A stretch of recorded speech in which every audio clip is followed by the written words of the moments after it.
সম্মানিত মরিচ চাষি ভাইয়েরা, আসসালামু আলাইকুম। আশা করি আপনারা সবাই ভালো আছেন। আমি আজকে আলোচনা করব মরিচের লাল মাকড় নিয়ে। মরিচের লাল মাকড় লাল রঙের এবং অনেকটা ছোট হয়ে থাকে। এরা পাতার নিচে দলবদ্ধভাবে থাকে।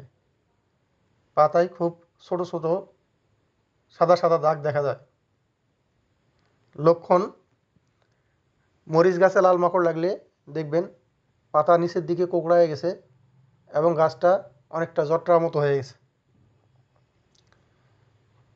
লাল মাকড় যেভাবে ক্ষতি করে মরিচ গাছের, এরা পাতার রস চুষে খায়, তাই পাতা বিন্দু বিন্দু হলুদ দাগের মতো হয়, পরে সাদাটে হয়ে যায়। অতি ক্ষুদ্র মাকড় পাতার উল্টো দিকে দেখা দেয়। কখনো কখনো এরা এক জায়গায় ঘনভাবে জড়ো হয়, ফলে গাছের মাথা কুঁকড়িয়ে যায় এবং দলবদ্ধভাবে এরা গাছের পাতা চুষে খায়।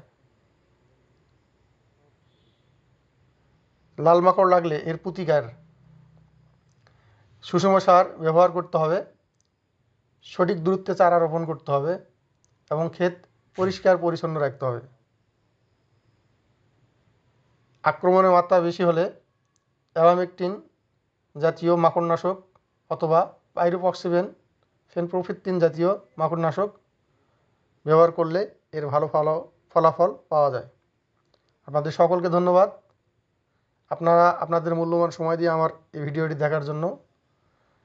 বেশি বেশি ভিডিও পেতে এবং ফসলের যে কোনো সমস্যার সমাধান পেতে আমার এই পেজটিকে ফলো দিয়ে রাখেন এবং লাইক করেন, শেয়ার করেন। আসসালামু আলাইকুম।